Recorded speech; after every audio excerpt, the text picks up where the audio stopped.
एक मुलाकात ऐसी शख्सियतों के साथ जिन्होंने दिया है अपने जीवन को एक नया मुकाम। रूबरू कराएंगे ऐसी कुछ हस्तियों के साथ एक खास शख्सियत के साथ मुलाकात जयदेव पटेल के साथ नंबर 1 इंडिया न्यूज पर। नमस्कार व्यूअर्स, मैं जयदेव पटेल और आप देख रहे हैं नंबर 1 इंडिया न्यूज। आपका एक बार फिर स्वागत है एक खास शख्सियत के साथ मुलाकात प्रोग्राम में। आज हम बात करेंगे देश में चुनाव में मुफ्त की योजनाओं से कैसे अर्थव्यवस्था का निकल रहा है तेल, और इसी के साथ साथ जिस तरह से सरकारी योजनाओं के बावजूद भी जो आंकड़ों का माया जाल है वो गरीब को और गरीब बना रहा है, इसके पीछे क्या कुछ वजह है। इन्हें तामुद्र बात करने के लिए हमारे साथ खास मेहमान है केसी ग्रुप के चेयरमैन, फाउंडर और साथ ही अर्थशास्त्री शरद कोहली। शरद कोहली जी, आपका बहुत बहुत स्वागत है आज हमारे प्रोग्राम में। नमस्कार, धन्यवाद जी शरद कोहली जी, आपसे हमारा पहला सवाल है कि देश में मुफ्त की योजनाओं से चुनाव तो जीत लिए जाते हैं, लेकिन अर्थव्यवस्था के जो हाल है वो बेहाल हो जाते हैं, इसके पीछे क्या वजह आप देखते हैं? नमस्कार जयदेव और नंबर 1 इंडिया न्यूज के सभी फॉलोअर्स और दर्शकों को मेरा दिल से अभिनंदन।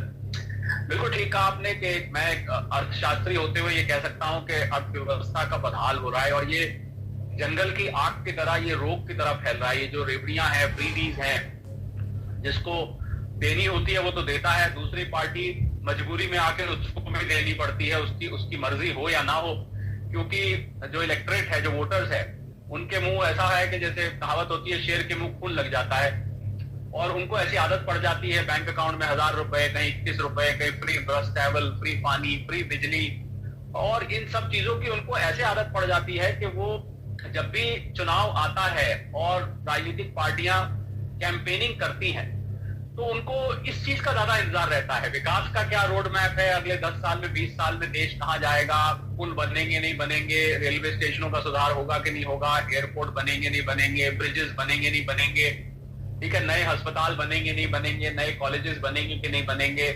आगे आने वाली जो जनरेशन है उसके लिए सरकार क्या काम कर रही है।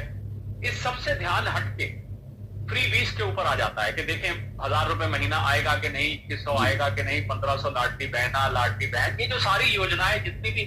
और जैसा कि मैंने कहा कि कुछ राजनीतिक पार्टियां जो कि अर्थव्यवस्था को समझती हैं और देश को, राज्य को चला भी रही हैं, उनको पता है इस बात का कि ये हमारे लिए हानिकारक है, ये हमारे लिए नुकसानदायक है अर्थव्यवस्था के लिए। एक इंग्लिश में कहावत है, good economics is bad politics and good politics is bad economics. तो ये जो रेवड़ियां हैं ये गुड पॉलिटिक्स है और बैड इकोनॉमिक्स है।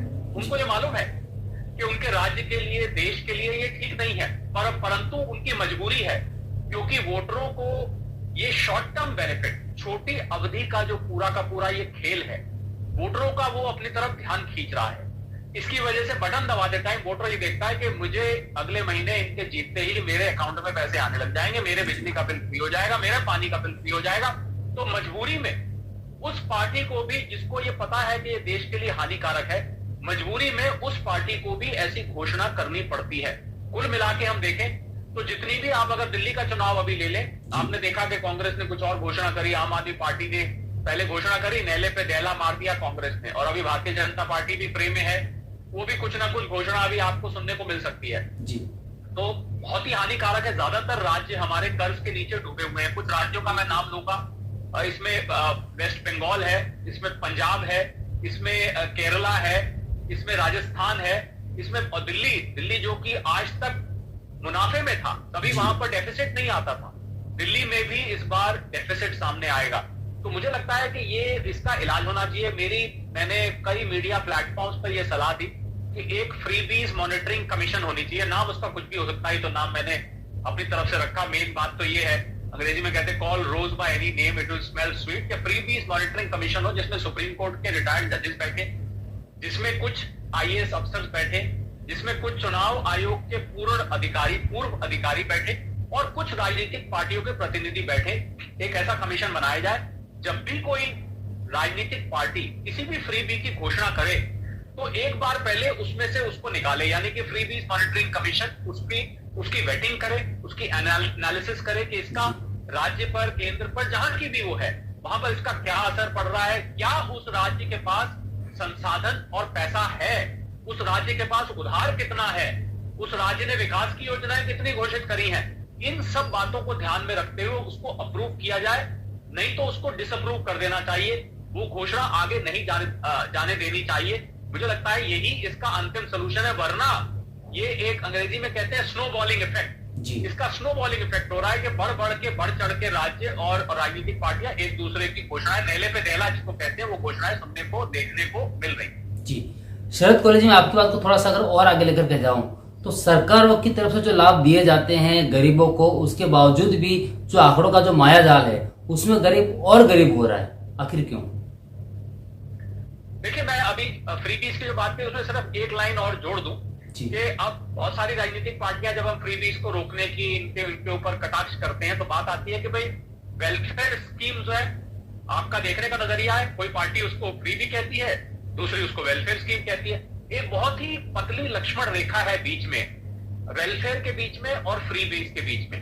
तो मुझे लगता है वो लक्ष्मण रेखा कब पार हो जाती है ये पता नहीं लगता। अब मैं आपके सवाल पर आता हूं, क्या इसमें देश का उद्धार हो रहा है, क्या अर्थव्यवस्था जारी है, क्या अमीर और अमीर हो रहा है? देखिए, के शेप रिकवरी अर्थव्यवस्था में कही जाती है। के हम बनाते, एक उसका डंडा ऐसे होता है, एक डंडा ऊपर जाता है, एक डंडा नीचे आता है। अब इस समय अर्थव्यवस्था में एक अजीब किस्म का के बन रहा है। पहला डंडा है, बिल्कुल है, ऊपर वाला जो डंडा है वो ज्यादा ऊपर जा रहा है, नीचे वाला डंडा वहीं के वहीं खड़ा है। तो जो गैप है अमीरी और गरीबी के बीच की जो खाई, वो खाई बढ़ती जा रही है। अगर आपको दो चीजों को अलग करना है, उनके बीच का गैप बनाना है, तो आप दोनों चीजों को खींच के अलग कर देते हैं, ये एक तरीका है। दूसरा तरीका है, गैप उतना नहीं होगा, एक चीज को आप खींचते जाते हैं, दूसरे को वहीं रखते हैं, तब भी ये गैप खड़ा हो जाता है।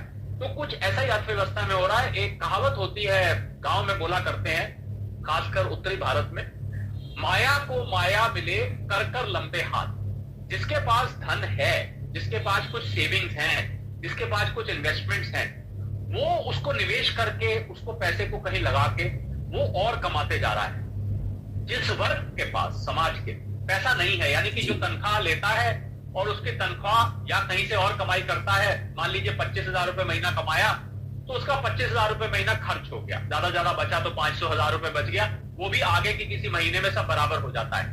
तो ऐसा व्यक्ति अमीर होने का केवल सपना दे सकता है।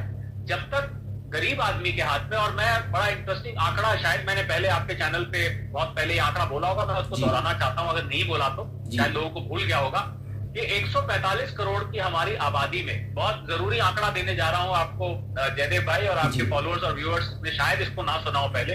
145 करोड़ की आबादी में 90% लोग, यानी कि 131 करोड़ के आसपास लोग 25,000 रुपए महीने से कम कमाते हैं, ध्यान दीजिएगा।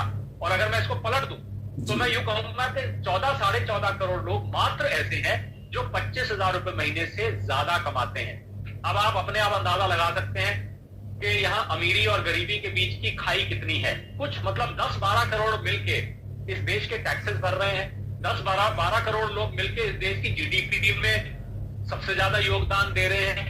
1% आबादी के पास यहाँ पर 50% से ज्यादा देश की वेल्थ है, 10% आबादी के बाद यहाँ पर 77% सारी वेल्थ है। इसलिए है क्योंकि ज्यादातर लोग पैसा ज्यादा नहीं कमा पाते हैं, और क्योंकि वो ज्यादा पैसा नहीं कमा पाते, वो लोग ज्यादा बचत नहीं कर पाते हैं। क्योंकि वो बचत नहीं कर पाते हैं, इसलिए उनके लिए अमीर बनना और कठिन हो जाता है।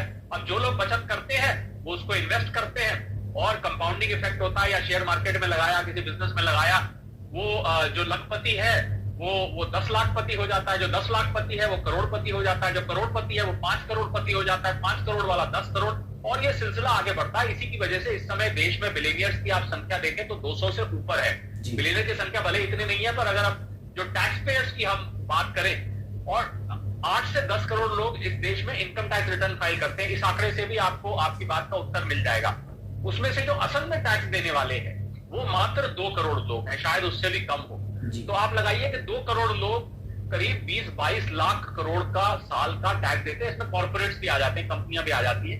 तो मुझे लगता है इस खाई को भरने के लिए, मैं एक अर्थशास्त्री होने के नाते ये कह सकता हूं कि बहुत सारे तरीके हैं। उसके बारे में हम एक अन्य प्रोग्राम में आपसे कभी चर्चा करेंगे कि अगर इस खाई को भरना है अमीरी गरीबी की, तो इसके क्या तरीके हैं। पर यह सच है कि अगर गरीब और गरीब नहीं हो रहा है, क्योंकि सरकार के आंकड़ों के अनुसार, नीति आयोग के अनुसार 25 करोड़ लोग मल्टी डायमेंशनल पॉवर्टी इंडेक्स से बाहर आए हैं पिछले चंद सालों में।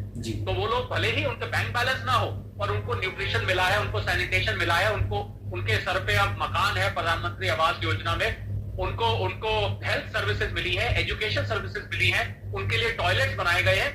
तो इस पैमानों को लेके नीति आयोग ने कहा कि 25 करोड़ लोग इस समय मल्टी डायमेंशनल पॉवर्टी इंडेक्स से बाहर हैं। पर अगर आप चाहते हैं कि वो 25 करोड़ लोगों का बैंक बैलेंस भी बढ़े, तो उसके लिए फिर जो सॉल्यूशंस हम आगे किसी प्रोग्राम में डिस्कस करेंगे, उसके लिए आपको अमीरी और गरीबी की खाई। पर एक बात है जयदेव भाई जो मैं कहना चाहूंगा कि ये अमीरी गरीबी की खाई खाली हमारे देश में नहीं है। आप विकसित देश में भी अगर चले जाएंगे, वहां पर भी आपको अमीरी और गरीबी के बीच में ये फर्क दिखाई देगा। फर्क यह है कि वहां पर गरीब उतने नहीं होंगे, पर अमीरी गरीबी के बीच में या मिडिल क्लास और रिच के बीच में ये खाई हमेशा, तो कोई भी सामाजिक आप पहलू ले लें, प्लेटफॉर्म ले लें, वहां पर आपको एक खाई दिखेगी। शायद हमारे यहाँ क्योंकि आबादी ज्यादा है इसलिए ये ज्यादा नजर आती है, और हम अब 77 साल के हो गए हैं आजादी के बाद से। कुछ हद तक फर्क पड़ा है, ऐसा नहीं है कि गरीबी के लोग गरीबी बने हुए हैं, बहुत लोग बाहर भी आए हैं, बहुत लोगों ने अपनी किस्मत चमकाई है, उनके बच्चे आगे पढ़ लिख गए, उन्होंने आगे अपने काम शुरू किए, किसी को अच्छी नौकरी मिल गई। ऐसी आपको सैकड़ों का हिसाब से कहानियां मिल जाएंगी। पर हाँ, ओवरऑल ये खाई है, इस बात को सरकार भी स्वीकार करती है, और सरकार कोशिश करती है कि ऐसे प्रोजेक्ट्स को लाया जाए, ऐसी वेलफेयर स्कीम्स लाई जाए, ऐसी योजनाएं लाई जाए जिससे कि हम जो गरीब वर्ग है, प्रधानमंत्री जी अपने भाषण में बार बार बोलते हैं, उन्होंने ज्ञान की बात करी, गरीब, युवा, अन्नदाता और नारी। उन्होंने अपने इस 4 वर्ग में जो उन्होंने समाज को बांटा, उसमें उन्होंने गरीब को सबसे पहले रखा। तो सरकार चाहती है, पर क्योंकि इतना लंबा ये काम है, इतना बड़ा ये काम है, और विकसित भारत 2047 में तो कायदे से गरीब नहीं होने चाहिए देश में, या ना के बराबर होने चाहिए। तो मुझे लगता है सरकार प्रयासरत है, पर कठिन काम है, राह लंबी है, बहुत कठिन है, डगर पनघट की, यही मैं कहूंगा। बाकी कोशिश जारी है। जी शरद कोहली जी, आपने जिस बात को जहां पे खत्म किया, अगर मैं वहीं से शुरू करूं, तो क्या आप मानते हैं कि जो बुनियादी जो जरूरत की जो चीजें हैं उस पर ज्यादा टैक्स लगना, और बाकी जो महंगी चीजें, गोल्ड हो गया, हीरे हो गए, उस पर कम टैक्सेस का लगना, ये भी एक कहीं ना कहीं इंपॉर्टेंट रोल अदा करता है गरीब को और गरीब बनाने में? जी हाँ, आपने ठीक कहा। आपका जब आपने सवाल पूछा और आपने टैक्सेस की बात करी, तो यहाँ पर आपका रेफरेंस इनडायरेक्ट टैक्स से है। जी यहाँ इनडायरेक्ट टैक्स एक रिग्रेसिव सिस्टम ऑफ टैक्सेशन है। रिग्रेसिव सिस्टम का मतलब होता है कि जिस भाव पे दूध एक करोड़पति खरीदता है, उसी भाव पे दूध एक गरीब आदमी खरीदता है। जिस भाव पे ब्रेड अमीर आदमी खरीदता है, उसी भाव पे, तो ऐसा होना नहीं चाहिए कि जैसे जैसे आपकी वेल्थ बढ़ती है, इनकम बढ़ती है, वहां पर टैक्सेस फर्क होती है। पर इनडायरेक्ट टैक्स में इसको लागू करना बहुत कठिन है। कैसे आप एक दुकान पे अगर सामान रखा है, वहां पर एक गरीब आता है और एक अमीर आता है, मान लीजिए रिलायंस की कोई डिपार्टमेंटल स्टोर है, हाइपर मार्केट है, सुपर मार्केट है, वहां पर तो हर तबके का आदमी जाता है खरीदने के लिए। तो कैसे ये भेदभाव करेगा दुकानदार कि भाई आप अपना, या तो आप अपना इनकम प्रूफ दिखाइए, पहले आप अपनी माली हालत हमें बताइए, बैंक बैलेंस दिखाइए कि आपको सामान हम टैक्स इतने का लगाएंगे, और अमीर के लिए 18% टैक्स है, आपके लिए 5% का लगेगा। तो इसको इम्प्लीमेंट करना कठिन है। ऐसा नहीं है कि सरकारें ऐसा करना नहीं चाहती हैं, पर ये इम्प्लीमेंट हो नहीं सकता, क्योंकि हमारा समाज का वर्ग इतना ज्यादा डाइवर्सिफाइड है कि उसमें आप पिक एंड चूज करके टैक्स नहीं लगा। हाँ, ये जरूर हो सकता है, और सरकार ने किया है कि गरीब लोगों के इस्तेमाल करने की जो चीजें हैं उस पर, जैसे अनाज है, उस पर टैक्सेस बाकी के मुकाबले कम है, और अमीर लोगों के इस्तेमाल करने की, जैसे लग्जरी कार्स हैं और कुछ सिन गुड्स हैं, टोबैको है, सिगरेट है, कोल्ड ड्रिंक्स है, जिसको हालांकि ये इसका इस्तेमाल कम वर्ग वाले भी करते हैं, उन पे सरकार टैक्स ज्यादा है। पर लग्जरी आइटम पे सरकार ने टैक्स बढ़ाया हुआ है क्योंकि वो गरीबों की पहुंच से बाहर है। पर बाकी जो आम रोजमर्रा के इस्तेमाल की चीजें हैं वो दोनों वर्ग इस्तेमाल करता है। और इसमें नोट करने वाली बात यह है कि मैंने अभी आयकर का जिक्र किया कि 8-10 करोड़ लोग रिटर्न फाइल करते हैं, टैक्स 2 करोड़ देते हैं। पर जो इनडायरेक्ट टैक्स है, जीएसटी, वो पूरी की पूरी 145 करोड़ की जनता पे करती है। छोटा बच्चा जब पैदा होता है ना, उसके भी डाइपर आते हैं, बेबी फूड आता है, उसके लिए दूध वूध कुछ खरीद के लाते हैं, वो भी इनडायरेक्ट तौर से अपने पेरेंट्स के थ्रू, अपने माता पिता के थ्रू टैक्स देता है। तो ये टैक्स क्योंकि सारे समाज पर लगता है, और अब तो 1,80,000 करोड़ की मंथली कलेक्शन जीएसटी हो गई। मुझे लगता है सरकार कुछ हद तक, हालांकि ये बजट का मुद्दा नहीं है, ये जीएसटी काउंसिल इस पर निर्णय लेती है, जहां पर सभी राजनीतिक पार्टियों के वित्त मंत्री जीएसटी काउंसिल पर बैठते हैं। तो सभी राजनीतिक पार्टियां अगर राजी हो तो बिल्कुल जीएसटी कम किया जा सकता है, और अगर कम करें तो कंजम्पशन बढ़ेगी, तो जो जीएसटी कलेक्शन में शॉर्टफॉल आएगा वो कंजम्पशन से पूरा हो जाएगा। पर इसके लिए कोऑपरेटिव फेडरलिज्म, जिसके आधार पर जीएसटी काउंसिल बनी थी, उसको पूरी तरह से लेटर एंड स्पिरिट फॉलो करना पड़ेगा। अगर आप खाली देखिए, पार्टियां जब भाषण देती हैं तो बड़ी महंगाई है, ये है, पर ये वो ये भूल जाती है कि इस महंगाई में जितना अगर पक्ष का योगदान है उतना विपक्ष का भी योगदान है, क्योंकि जीएसटी का जो आपने बात करी उसका महंगाई में बहुत बड़ा रोल है। अगर आज 18% किसी चीज पे जीएसटी लगता है, 12% लगता है, अगर समझिए वो कम हो जाए तो चीज की कीमत कम हो जाएगी। तो जब भाषण देने के लिए, लोगों को सुनाने के लिए ठीक है, पर उनका जीएसटी काउंसिल में उतना ही योगदान है। जब कम करने पे बात आती है ना, आज तक पेट्रोल डीजल जीएसटी में नहीं आ पाया, क्योंकि राजनीतिक पार्टियां कहती है भैया हमारा तो रेवेन्यू चला जाएगा, हमारी जो एक्साइज आती है हम तो, हमारे लिए तो रेवेन्यू खत्म हो जाएगा। तो जब करने पे आते हैं तो पीछे हट जाते हैं, भाषण देने के लिए आते हैं तो आगे आ जाते हैं। मुझे लगता है ये जो डबल स्टैंडर्ड है, लोगों को समझना होगा कि डबल स्टैंडर्ड क्या है। मैं उम्मीद करता हूं कि आपके कार्यक्रम के माध्यम से मैंने जो आज बात कही है, लोग इस पर गौर करेंगे कि कैसे कुछ नेता जो है डबल स्टैंडर्ड फॉलो करके आपको कहते हैं कि महंगाई हो गई, दूसरी तरफ जब कम करने पे आती है तो अपना हाथ खींच ले। जी शरद कोहली जी, आपसे मेरा एक आखिरी सवाल है कि सरकार लगातार कोशिश कर रही है कि कहीं न कहीं गरीबी है या फिर उसको कम किया जाए या हटाया जाए पूरी तरीके से, लेकिन क्या राजनीति जो है वो गरीबी हटने नहीं दे रही है? ये भी प्रमुख मुद्दा है। बिल्कुल, देखिए गरीबी में सरकारों को फायदा है क्योंकि उनका वोट बैंक है, और गरीबी हटाओ का नारा जब देते हैं तो गरीब उसकी बहकावे में इंदिरा गांधी जी ने दिया था एक समय में, तो गरीबी हटाओ, आज तक तो गरीबी देश से गई नहीं। ये नारा तो बहुत 1970 के दशक में नारा आया था, आज तक तो हमें जाती दिखी नहीं। तो मुझे लगता है कि राजनीतिक पार्टियां क्या चाहती हैं और सरकार क्या, सरकार चाहती है कि गरीबी हटे, पर पीछे जो राजनीतिक पार्टी होती है उनको लगता है कि वोट बैंक पॉलिटिक्स है। पर मैं ऐसा मानता हूं कि देखिए वोटों के लिए राजनीति की जाती है वो अलग बात है, पर सरकार की जो नीतियां हैं, वो नीतियां इस समय जितनी नीतियां हम उसका बड़ी गहन अध्ययन करते हैं, बहुत गहन एनालिसिस करते हैं। सरकार आपको एक आइडियल माहौल दे सकती है गरीबी हटाने का, पर लोगों को आगे आना पड़ेगा। हमारे यहाँ अच्छी एजुकेशन चाहिए, स्किल डेवलपमेंट चाहिए। लोग खुद भी मैंने देखा है कई बार इतनी आगे नहीं आ पाते। मैं एक गांव में गया, वहां पर मुझे एक परिवार मिला, उस परिवार के कुछ बच्चों को मैंने कहा आपको हम शहर के पब्लिक स्कूल में एडमिट करा देते हैं। तो बच्चे, एक बच्चा तैयार हो गया, दूसरा नहीं तैयार हो। पेरेंट्स ने साफ मना कर दिया, हम तो बच्चे को अपने से दूर नहीं भेजेंगे, क्योंकि वो पेरेंट्स का वहां रहने का इंतजाम नहीं था। मैंने कहा बच्चे का इंतजाम हो जाए, नहीं थी हम तो दूर नहीं भेजेंगे। तो देखिए समाज का भी इसमें कुछ रोल रहता है। कुछ समाजी वर्ग लोग ऐसे हैं वो आगे बढ़ना भी नहीं चाहते हैं, उनको लगता है हमारी किस्मत ऐसी है, हमारे लिए तो यही है, हम इसी में संतुष्ट हैं। तो इस बात को ध्यान में रखते हुए, पर फिर भी सरकार ने नीतियां बनाई है, थोड़ी सी प्रोग्रेस स्लो है इस पूरे में, पर मुझे लगता है आहिस्ता आहिस्ता दिल्ली दूर भले ही सही, पर कभी ना कभी हम पहुंचेंगे जरूर, जब हमारे देश से गरीबी आपको वाकई में कम होती दिखेगी और वाकई में गरीबी हटाओ का नारा साकार होता दिखेगा। पर अभी मुझे वो मंजिल थोड़ी सी दूर नजर आती है। जी शरद कोहली जी, आपने हमारे लिए समय निकाला, उसके लिए आपको बहुत बहुत धन्यवाद।